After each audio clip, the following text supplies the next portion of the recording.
7:09, and this is our 99th year of broadcasting. Whoa. Let me explain who's in the studio, first of all. We have Tom Karkow here. He is we gave him our resident historian. He was a news director here for like 300 years, and so he's here today. Jan Hoff is here. She was in our news department as well for many years. We have Deb Thorgersen here. She ran Partyline for a number of years.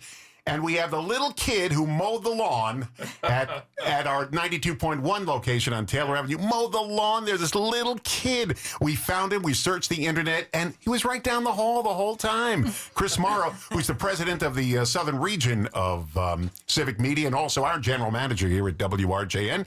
This is your second go-around as general manager, by the way. Yeah, I did this about 12, 15 years ago. Couldn't get it right the first time. Couldn't get it right. They let me take 15 years to figure it out. And when I convinced them I did, I was back. So. Well, Tom's got a whole bunch of historic actualities for us to listen to this morning. And these are people that, they're historic. They've been here for many, many years. We've had this. And why don't you explain who we're going to listen to first here? You want to do that first? Okay. Well, first of all, we're going to start out with the fact that this place here on Victory Avenue came about in 1956-57. Otherwise, the studios had been downtown in 3 locations, starting out in the Arcade Building, then Hotel Racine, and then atop the American Bank Building, the one that John Dillinger and his gang robbed. Okay? In the late 50s, then it came out here. A whole new complex was built. This had been the site of the transmitter building. With all the transmitting equipment, the engineers stayed here, lived here, slept here, did all kinds of things, cooked meals. And then eventually, when Hans Geyer, the architect, designed this new complex, they incorporated the very far east end of that transmitter site, the shack. That is part of this building. And so it's been here since 57. That's when it opened up. So you got a tower. There was a single pole tower. Eventually, it came down in a storm. And then later on, they built the current tower that is up here. Well, apparently, it wasn't as straight as it should have been. And this is engineer Bernie Fox talking about the Victory Avenue Tower initially not being straight. You drive down Lathrop Avenue and you could see that tower was tilted towards the south, 357 feet high, you know. They got the crew back there and they shimmed the base, plumbed that tower. So then we've got... By the way, those concrete blocks are still there. Yes, they are. Those are like 14 feet in the ground. We have a picnic table set up on it now, so we can eat. Solid. Oh, now you've got them. Okay. Anyway, so let's go next to the Danish program. It was Peter Bach. He was the Danish program. Staple on RJN from 1928 until 1970 when he retired. Now, he played his own records, brought all his records in, played them. Peter Bach was also, and I came across this audio, not necessarily from the station, but from another recording. Peter Bach instrumental in The Prince of Denmark coming to Racine in 1939. And Peter Bach used his influence with newspaper publisher Frank Starbuck. The Danish societies, both Brotherhood and Dania, as well as the Danish churches, had decided not to invite them. So I, being a man that represented all the Danes, I didn't like it. So I went down to Mr. Starbuck and said to Starbuck, over in Denmark, the editor of the newspaper, he's the man that makes things go around. He's the man that starts everything great. So Mr. Starbuck says to me, well, Peter, what do you want me to do? Well, invite them. Send it to the Danish representative in Washington. I'll do that. And he telephoned the telegraph office, sent it, and inside 2 hours there was a reply from the minister from Denmark. We would be very happy to come here. Now, Chris, you said you remember that show? I do. I was very, very young, of course, in the 70s. But I remember hearing it on the weekends. Yeah. Wow, we have a picture of you back then with a huge head of curly hair. Wow. Yeah, isn't that hilarious? Yeah, I don't know where that went, but... Well, you know, all the kids in school made fun of my curly hair growing up. They're not laughing now. No, you've got your hair left, yeah. And it's still curly. I think it was that bad perm that caused it to leave me at Is the that age what of it is? 21. Yeah. What do we got next, Tom? This is the only available piece of audio that I have on an announcer from the 40s and 50s. His name was Bob Monkman. And this is from he narrated the 1952 Racine Goodwill Parade. This is Racine County, state of Wisconsin, USA. A typical Midwestern city. Population about 75,000. That's Bob Monkman, who later got into television and had a very successful career, changed his name to Bob March, and he had a program in the San Francisco area, Captain Satellite. Very successful out there. He passed away just a few years ago. Oh, wow. Okay. Well, let's move to during the 70th anniversary broadcast from Memorial Hall in 1996. Former announcers Dan Ronan, Dick Scott, and Bob Cook talked about working with Frenchie Bouton and news director Don Edmark. Frenchie's favorite thing was he'd always have one of his own records queued up and ready to go. And he'd say, and now, ladies and gentlemen, on WRJN, here's my mom's favorite singer. And he'd let the thing go. And don't you remember when Edmark used to sing? Well, yeah, he used to sing when he was off the air, but... No, he played them on the air a couple of times. Did he really? He really... Well, there was a card in the Much to the chagrin of Bill Gum, I would There was a imagine. card in the newsroom, and it said, it just had a label on it. It wasn't labeled like a news card. And it was Don Edmark with Nelson Riddle in the orchestra. And he'd, I've got you under my skin. And he was doing... I had the craziest dream. This is Tony Gazzana, former owner of WRJN Radio. Well, I'm pretty excited for WRJN entering 99 years. I want to make it perfectly clear that I was not there back at the beginning. However, I was fortunate enough to be a part of the WRJN family over that length of time. While I was lucky enough to be involved in an owner of the radio station, the truth is I never thought of it like that. I thought of it more as being lucky to be a part of the community, all of the listeners, all of the people that were on the staff. It was a great time in my life, and for all of the listeners, you're pretty fortunate to have a radio station that is concerned about you and the community. So congratulations, and I'm looking forward to the next 99 years. If I'm lucky, I might be there towards the end of that. Ciao. Celebrating 99 years on the air in the studio, Deb Thorgersen is here. We've got Chris Moreau. We've got Tom Karkow and Janet Hoff all here. We're playing some cuts from the past that I don't even remember because I wasn't even You don't born. remember yesterday.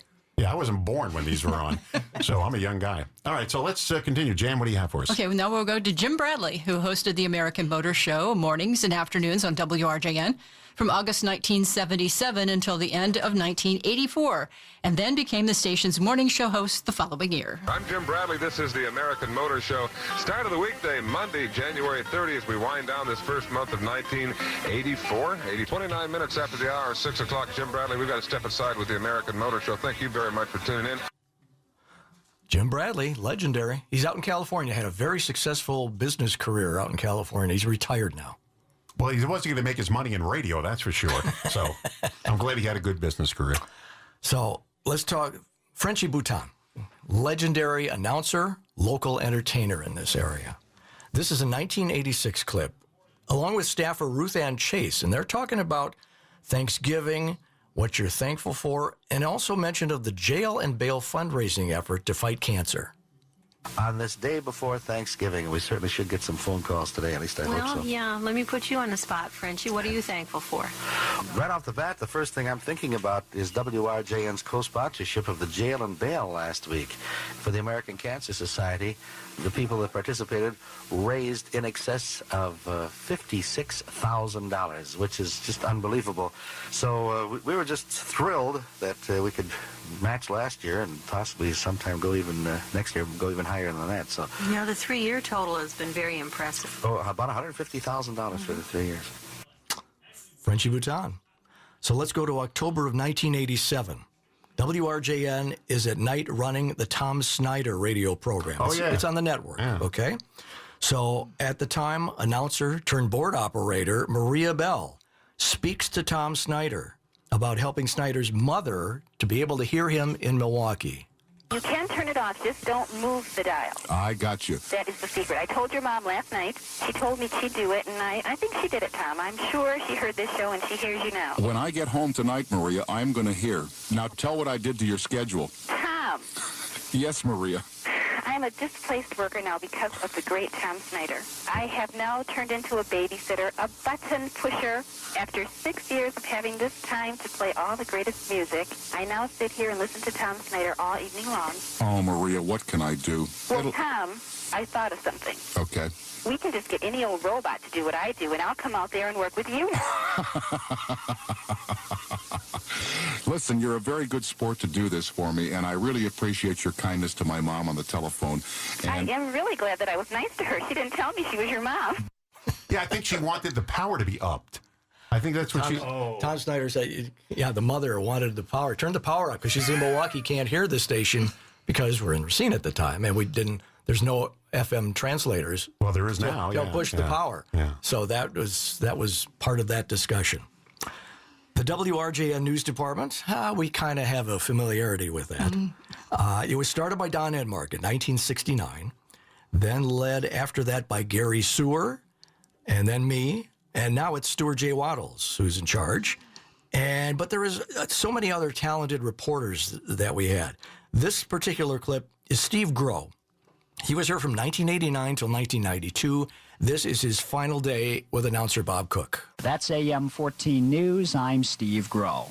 And Steve, we just want to say goodbye and good luck. We know this is your last day on WRJN.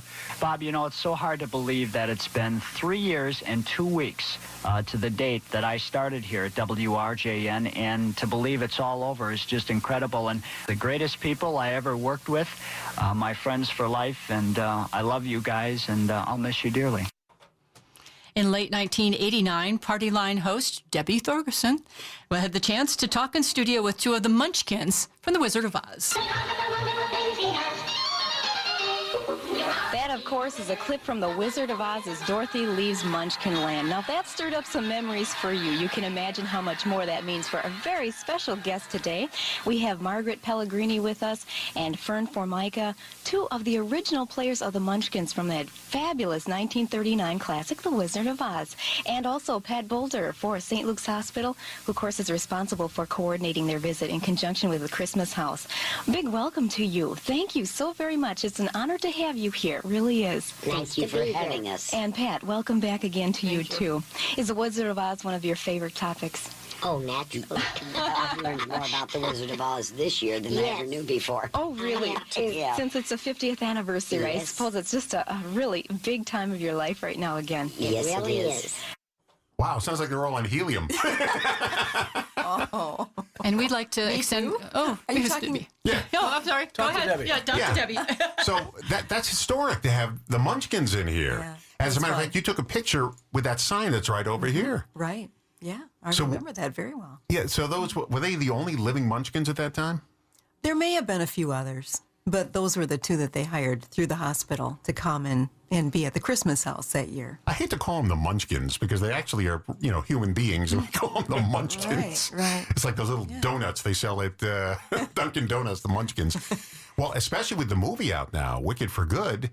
I mean, the whole talk about Munchkins again is big, and you interviewed. That's pretty historic. I know. Because I don't think any are left now. No, I think you're right. I think they're all deceased. There was one, Jerry Marin, I think was his name. Mhm. Yeah, he was on like the Odd Couple TV series. He was on a few of them. But I think he was the final Munchkin. Yeah. Well, that's historic, Deb. You It got is. to interview them. Yeah, it was precious, It was right in really. that studio behind you, I think. I sure do remember that. Yes. Hi, this is Skip Bliss. I am the former president and CEO of the Gazette Printing Company, and we were proud owners at one point of a number of radio stations and newspapers around the state of Wisconsin, including WRJN. And I'm here to wish WRJN a happy 99th year. This is their anniversary, and a wonderful group of people and a great broadcast station. And we're doing our 99th anniversary show today. 99 years on the air. Whoa. In the studio is Deb Thorgersen, former host of Partyline for centuries, decades, whatever it is. 12 years. And what I forgot, you were originally hired as a receptionist, a secretary at the radio station, and then Partyline, you were brought in to host Partyline. Actually, I was hired to write copy. Copyright. Oh, copy, okay. That's why I was hired. And then they figured, well, she sounds good. So you were what number host of Partyline? Oh, let's see. Well, Helen Thomas, and then let's see, probably about the 5th. 5th? I'm getting 6th over here. I believe it's 6th. 6th, okay. 6th host of Partyline. You followed... I'll be Kathy Larson. You followed Kathy Larson, and there's been a number of hosts of Partyline. Helen Thomas started Partyline in 57. Sandy St. John, Kay Buss, Sue Paulson. Then it was Kathy. Then it's you, and then we tried to keep it going after that. That means you. Carolyn Peacock. Carolyn Peacock, and it just didn't work out. And then the times changed. Yeah. Google came around and kind of put Partyline out of business. Yeah. Speaking of Sue Paulson, I just want to mention this. We want to give best wishes to Sue Paulson, the 4th host of Partyline. She was from 1972 to 1974. So shout out to Sue Paulson. Best wishes to her. And Chris, what number general manager were you? I would 72, 40, 40 or 50. Yeah, but you're one of these people that has 2 numbers because you came back. True. Well, I worked for Bill Gum as a 16-year-old kid here. And Bill Gum had been here for many years. Right. Bill Gum came here in the early 50s. He succeeded Harold Newcomb as general manager because Newcomb passed away in 1969. In fact, Bill Gum asked about it. It was Century Insurance that owned the station, and he pitched himself for the job. He told me that. Okay. and yeah, he was here in 75-ish when I was a kid working here. And stayed for many years. He stayed until 1986. In fact, he retired the same date, not the year, but date that he had been hired here. All right. And then I came back in 2008, maybe, 2009, and spent 4 or 5 years. And then back again 2 years ago. Wow. So, during the next break, we're going to add up all the years amongst the 5 of us. It will work here. We'll probably exceed the 100. Oh, you're going to exceed. I know you're going to exceed 100. I can do that off the top of my head. We're going to find out the exact. Jan, what do we have next here on the list? Okay, this is a 1996 clip with Ralph Schoenleben, the host of the Sunday evening concert program for about 50 years. And he mentions a special visitor after one of his shows. Okay, let me... that is... being the fine DJ that I am. Okay, there we go. Okay, this is Ralph. Here we go. One Sunday night I was leaving, and there was a policeman at the door, and I said, "What in the world was the matter?" And he said, "Nothing. I enjoyed your program. Just thought I'd escort you safely to your car and tell you how much I enjoyed the program." I loved working with Ralph. I really did. He was such a nice guy, friendly guy, and I got to do one of the eulogies at his funeral, and it was great talking about him because he had such a great life. Well, and I worked Sunday afternoons as a kid when Ralph would come in at, 7 or 8 o'clock at night to do a show. And he was probably 95 then. I don't know, because he was older than me, obviously. And I used to put on long records to go out and help him carry in his stack of classical music records. And he would sit here an hour before he went on and just... It wasn't a lecture. He would educate this kid on the classical music he was going to play that night. And on my way home, I would listen. And actually, that's where I started to appreciate. I mean, he was an educator, not just a guy who played it. And I wouldn't say I became a connoisseur of classical music, but to this day, I will hear things on classical channels and remember Ralph teaching me about it before he went on the air. It was that big of an impact. Yeah.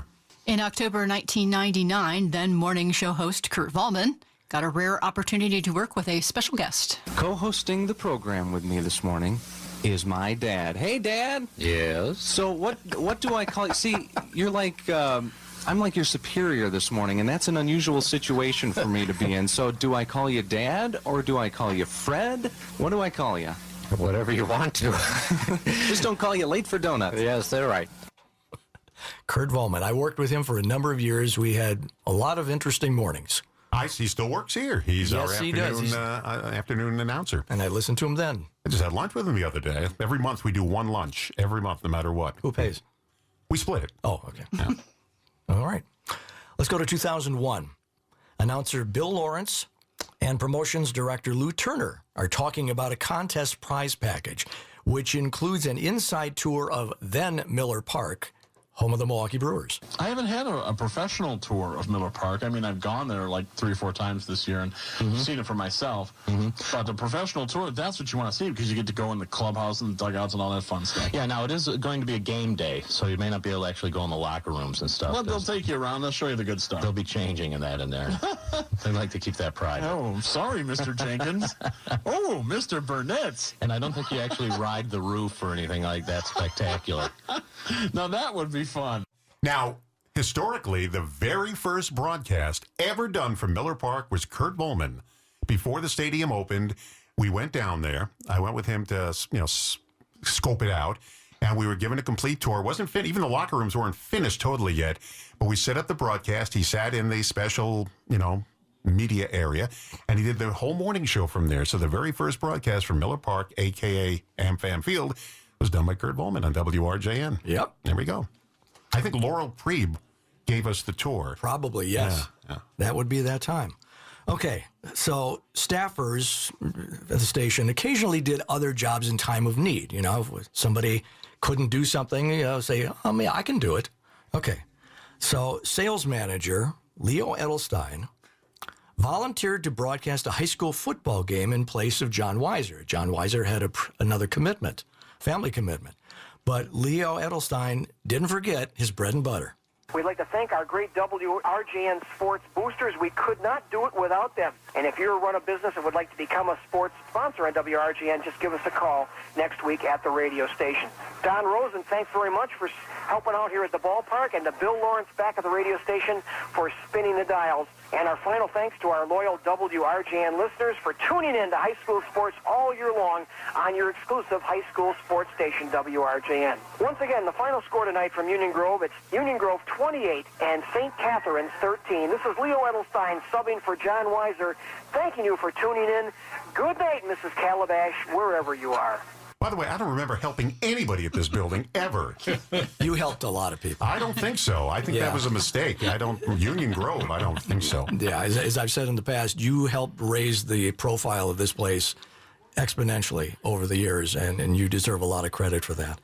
So let's do, Jan, you want to do this? No. This one? That one. That one, okay.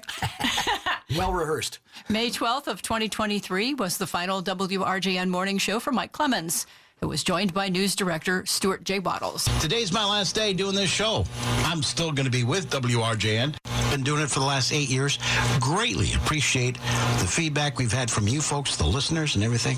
Hang in there. We got more good stuff coming up for you. Along with Stuart J. Waddles from the WRJN News Center. How are you, sir? Hey, morning, Mike. How you doing, bud? One of my favorite moments was pulling the van up to the generator and then jump-starting the generator from the van because there's a problem. Got to get the radio station back on the air. Get the station back on. Drive the van into the lot. I appreciate all the good work you've done. And thank you. So I continue to work here, right? Yeah. That's what the memo said. Yeah, right.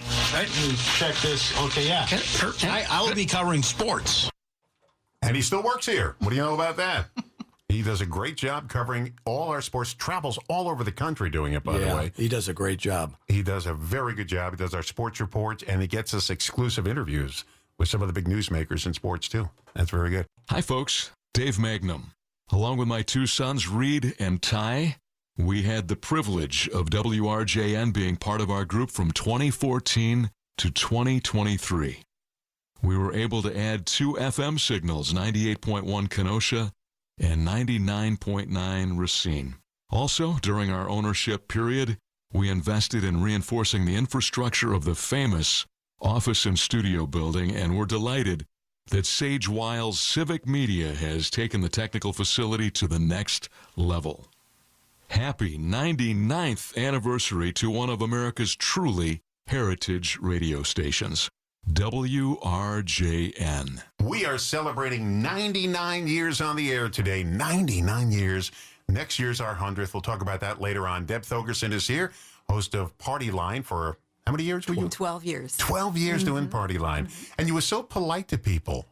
You know, when they were correcting you, well, I can't get this to work. Well, maybe you're doing it incorrectly. I would have said, get off my radio station. You don't like it, go to Google. No. Debbie, tell the story about the infamous rain on the roof. We had a lot of rain one morning, and we were having roofing done at the time, and it apparently was not as secure as it should have been, and water came into the building. Don has video of this, but you were affected by this tremendously because you didn't have any phones. Yes. It seems to me that whenever you punched one of the lines to talk to someone, you couldn't get rid of it. So we only had 2 lines. And it was a tough situation. I mean, in this whole building, it was bad. But trying to be on the air when your program depends on callers, yeah, it was. Well, what happened was the roofer who was putting a new roof on this building ended early for the day before, put on a tarp, and we had a big storm. And it blew the tarp off. And, of course, the water came right into the building. Right. It was a flat roof. And people can't understand. If I describe it, it was raining in the building. And there were 3 rooms that weren't affected, the studios. Yeah. We were lucky that day. And it was just flooded. All the computers got flooded. Everything got flooded. And our owner was in Dallas, Texas, I think, at the National Association of Broadcasters. And we said to him, it got wet in here. It was little. There was an inch of water in the main office there, and everything covered in plastic. So the roofer came in, and he took one look, and I got a picture. I got a video of him with that look on his face, like my life is over. Yeah. And due to that video we had, the insurance company paid right off. Oh, I bet. Yeah. Deb, when that happens and you can't take calls, did you have to come up with ideas to fill the time? And what did you do? Did you have to think, yesterday we had a call about a stain on the carpet? Or what did you do? You have to buy a lot of time. Yeah. Did you just kind of rehash other people's calls or questions? Or did you just have enough stories in your head to fill for the next hour of Partyline? Well, I always had to have a stack of fill material. But you had a card catalog here. Yeah. We had to wheel this card catalog out every day because there were no Google or computers at the time. Right. And you did everything off of cards. Yeah. And can you remember any weird calls people got? Like, I can't get the blood stains out of my carpet, you know. We always had the typical around the holidays, candle wax on the tablecloth. We had stains on the carpet. Someone spilled wine on the carpet. How do I get that off? Those are classics. And do you still have dreams about those? Like you can't find the card in the file? And, I don't know. You're stuck with candle wax. Yeah. I still have nightmares about records ending and I'm not in the room. Yeah. Right. Well, I do too. Occasionally, I have nightmares where there are no calls, there are no commercials. Or there's, and I have to keep talking. Yeah. But I think one of the problems with all of us in radio, and I know, Don, you and I have talked about this, is anytime you're with people, you can't have dead air. So it's something that's ingrained in us, so we want to keep talking. We can't have space. Remember, Don, we've talked this over. Yeah, every time something doesn't work, well, I got to keep babbling until we can fix it. And you're babbling trying to fix stuff here, and it happens all the time. And in looking back over the years, I probably should have turned the mic off and just gone home instead of babbling for 40 minutes about nothing, because it would have been more entertaining to the audience. Well, luckily here we have a staff of engineers who get things fixed right away. We wake them up at 5:30 in the morning, and they're great at it. Yeah. Let's get to our next cut here. This is a 1998 clip of Kurt Volman, Tom Mountain, and myself, and we were just after the news. We're talking about dogs. Dogs, when you want to play, they want to play. When you want to be alone, they want to play. I guess that's true. I love playing with my dog. They will love you forever if you rub their tummies. Mine likes her butt scratched. Well, they do. I've just got this picture in my mind that, well, that's what dogs do because they can't reach there. Try that. Any friendly dog you know, just do it, and, you've got a friend for life. Try that with any friendly dog you know. Don't try it with, one you don't like or doesn't like you. I'm talking from experience here. Why is this so funny? Oh, gosh. Try it with any friendly dog you know? I don't think so. Well, would you? Never mind. I think we should just end this right here. That's a good place to end that. Kurt and I had a lot of fun. There was one morning when he did Marine-style push-ups on the air. Tom Mountain counted them off. We have audio of that. So let's talk about the fact that next year is going to be 100. We're just getting into 99. Next year, the planning is going to be starting for the 100th anniversary. Chris will be talking about that in a second. But I wanted to bring this up. That I mentioned earlier, the Victory Avenue complex is built in 56-57, and it's designed by famed local architect Hans Geyer. This is his only radio station, according to announcer Norb Trier. Norb worked here 4 different times between the 50s and 2000s. So, the front lobby, first of all, the front of the building was all glass, okay? Then you came in, and then that's the office area, the main office. To keep the office area climate controlled, if you will, they had gigantic heavy sliding glass doors, floor to ceiling, on a track, and it was on an angle, okay? So you could close the sliding doors, and it would be comfortable in there. So Norb Trier told me this story about just one day that the movement of the sliding glass doors affected what was going on in this studio. Well, at that time, when we used the old 78 RPM records, Joe Cooper, I remember, was on the board, and he was sitting there, and we had a record program on the air. It wasn't mine. I wasn't working at that time. And all of a sudden, the pickup went skittering right across the record, and it made a terrible noise. Good heavens, what was that? And that happened a few more times, and then they found out that every time somebody would move one of those glass panels, the vibration would come through the floor and just louse up the broadcast. And you can still see where they are on the wall. Yep. You can see there's a little little marker there. Which is this whole thing is astounding because the floors are solid concrete. Yeah. And for that to happen, it's just weird. Well, for our 100th, Jan, Tom, and I went to the Racine Historical Society, and we had a little confab with them. And they said, yes, we can do an exhibit for our 100th anniversary. So they already gave us the go-ahead for it. Now this year we're going to plan out what we're going to do because Tom's got all the stuff. So don't tick him off or anything because he won't give them to us. So we're gonna get that stuff, set up an exhibit for our 100th anniversary, and should be nice. And we're going to plan some other stuff for the 100th anniversary. Yeah, I mean, we're going to work with longtime customers and clients. I think we will invite listeners into the building. I mean, it's a historic plant here. It's a beautiful place that, we figured out, or we shouldn't figure out, we found out a few weeks ago when our tower light burnt out, got hit by lightning, that the tower light doesn't work.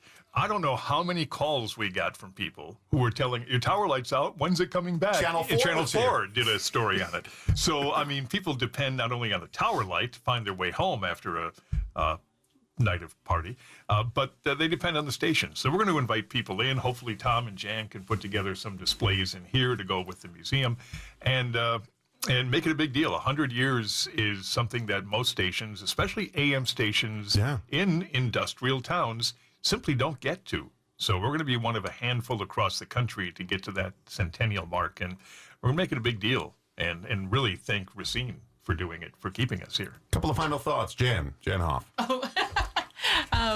You put me on the spot here. It is pretty amazing for a place to go 100 years. I worked at 3 different radio stations. One of them comes close, and the other one, when I put it on the air in 1976 in a small industrial town, and it's hardly anything anymore. So it's quite the milestone. Yeah, it was wonderful to be here. Really, it was. I think I was here during a wonderful time. Frenchie Bouton, Bob Cook, Tom, you were here, Bill Gum. So many people that were legendary, actually. I was really thrilled to be able to have worked with them. And Chris?